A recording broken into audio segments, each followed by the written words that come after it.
Someone you loved has died, and 3 nights later you see them again, standing at the edge of the firelight, in the doorway of the hut, at the foot of where you sleep, just for a moment, clear as day, close enough to touch, looking at you the way they always did. Then they are gone.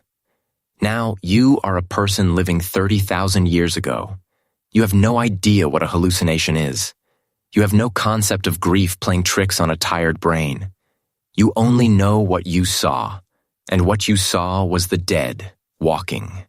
So you arrive at the obvious conclusion, the one that almost every human being who has ever lived has arrived at. They did not fully leave. They are still here. And that means the most important, most terrifying idea in human history has just been born. The dead come back. This is the story of the ghost. Not one culture's ghost, but the ghost itself. The single most universal supernatural belief our species has ever produced. More widespread than any one god. Older than writing, older than farming, possibly older than our own species. And it did not come from stupidity or superstition. It came from something that is still happening inside your own brain right now. Let us begin with just how total this belief is. Name a culture, anywhere, in any age, and it had ghosts. The ancient Mesopotamians feared the Gidim, the spirit of a dead person, who if not properly buried and fed would return to torment the living with sickness and bad luck. The Egyptians wrote actual letters to their dead, left them at the tomb, begging a deceased relative to stop causing trouble from beyond the grave. The Greeks and Romans believed the unburied dead were trapped, wandering, unable to rest. China built an entire structure of rites around ancestors who remained present, hungry, and demanding. Every corner of the Americas, of Africa, of the Pacific, has its returning dead. This is not a few societies borrowing an idea from each other.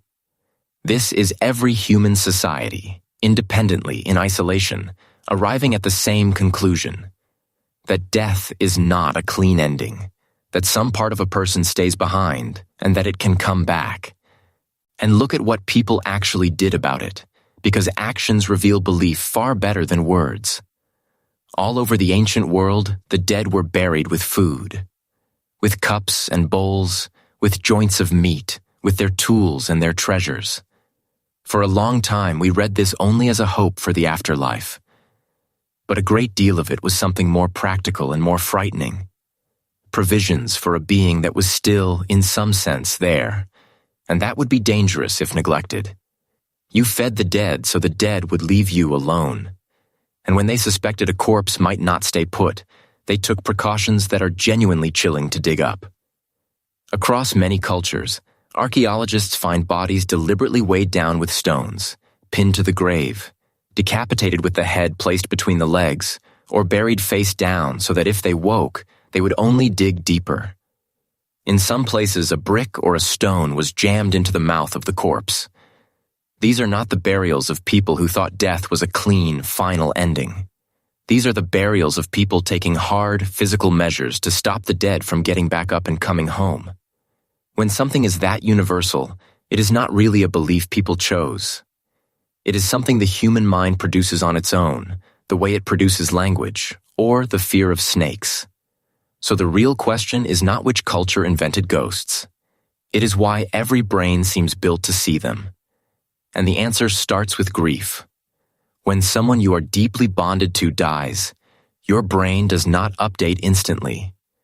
For years, you have carried a model of that person inside your head, a constant background sense of where they are, what they would say, how they would react. That model does not switch off the moment their heart stops. It keeps running. It keeps expecting them. And so, the bereaved, across every culture on Earth, report the same uncanny experiences. They hear the dead person's voice. They feel their presence in the room. They turn certain, for just a second, that the person is there. Modern researchers have a clinical name for this now, and they have found it is not rare or a sign of madness. It is extraordinarily common, a normal part of grieving. A huge share of widows and widowers experience it.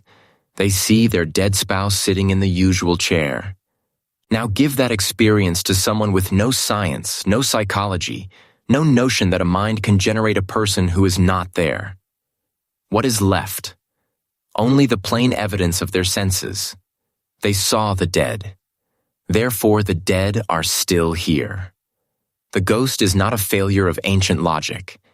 It is the completely reasonable conclusion of a grieving human being who trusts their own eyes. And grief has a stranger cousin that deepened the belief even further. Across every culture, people report seeing a loved one at the very moment that person dies, often far away, before any news could possibly have reached them. A mother wakes to see her son standing at the foot of the bed and learns the next day he died in that hour, 100 miles off. These crisis apparitions are reported so consistently in every age and place that they became powerful proof to the people who had them that the spirit travels at the moment of death, that it comes to say goodbye. To a modern eye, it is coincidence and a grieving mind stitching a story afterwards. To almost everyone who ever lived, it was the soul itself, crossing the distance one last time.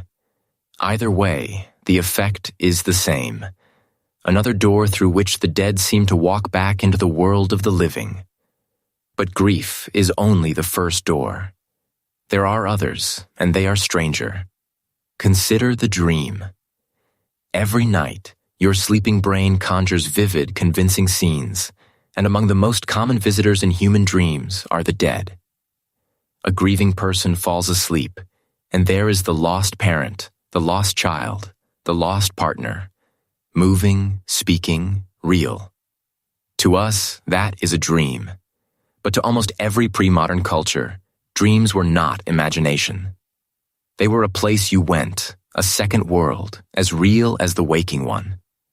And if you meet the dead there, night after night, then the dead clearly still exist somewhere, and they can reach you. Sleep became the doorway through which the dead came to visit. Then there is the most terrifying door of all, and it is a real physical event happening in bedrooms tonight. Imagine waking in the dark, unable to move. Your body is completely paralyzed. Your eyes are open, and there is something in the room.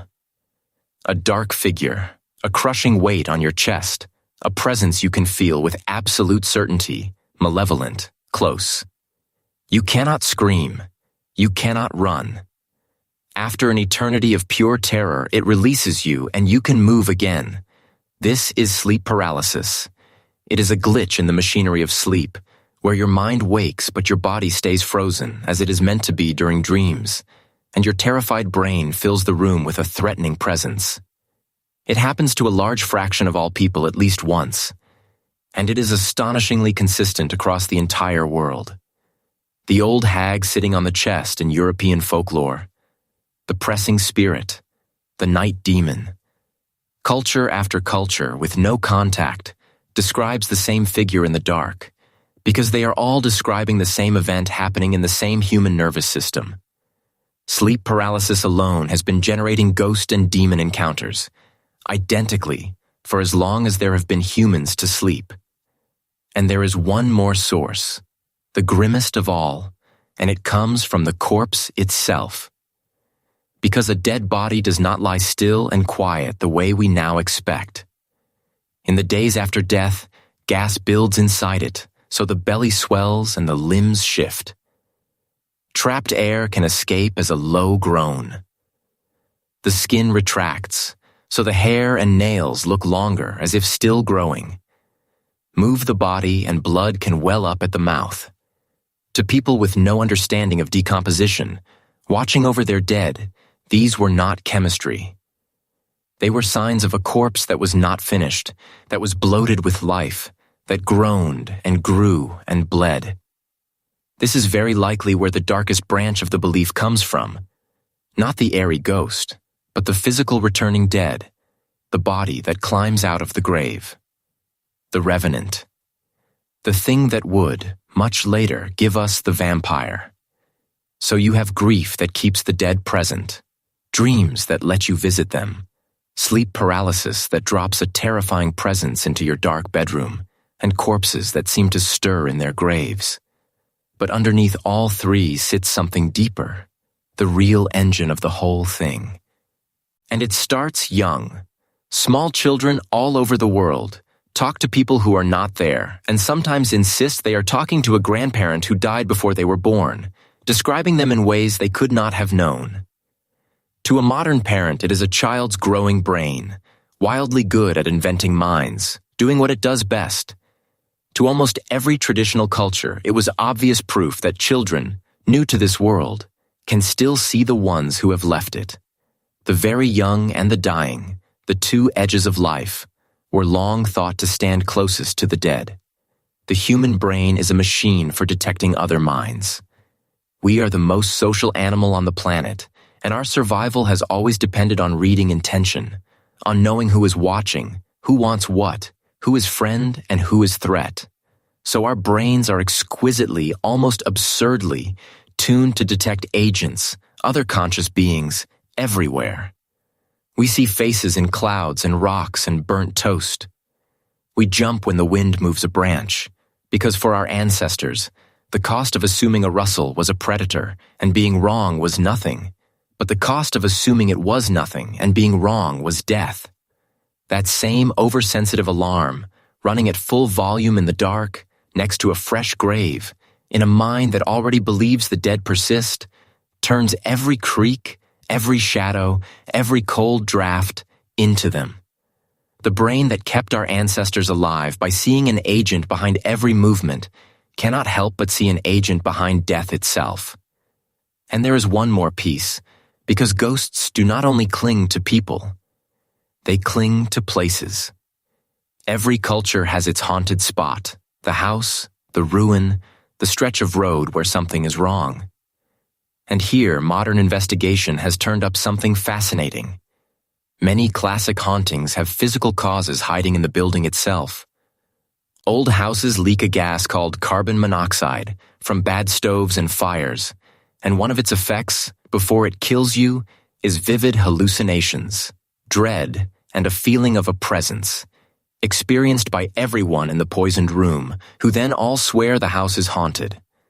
Certain molds that grow in damp old buildings can affect the brain in similar ways. And there is sound below the range of human hearing, called infrasound, produced by wind over a chimney or by machinery, which humans cannot consciously hear, but which makes people feel uneasy, watched, and even makes the eyes vibrate enough to see gray shapes at the edge of vision. Researchers have walked into rooms reputed to be haunted, found a hidden source of infrasound, removed it, and watched the haunting stop. So the haunted house is often real, in the sense that people really are feeling something. It is just that the something is a gas, a mold, or a sound, landing on a brain already primed by grief and darkness and story, to name that unease with a single word: ghost. Now, a fair and honest pause, because this subject attracts nonsense from every direction. None of this proves ghosts are not real. It cannot. What it shows is something more interesting, that even if not a single ghost has ever existed, human beings would still see them everywhere in exactly the ways they report. The belief is fully explained by the machinery of the human mind. Whether anything else is also going on is a question science cannot close, and honest people should admit that. But we do not need to invoke the supernatural to explain why a caveman, an Egyptian, and your own grandmother all encountered the dead. One brain, one set of glitches, one universal result. And once you believe the dead are still reachable, a dangerous temptation follows. If they are out there, and if they can see things the living cannot, then perhaps you can call them back on purpose and ask them questions.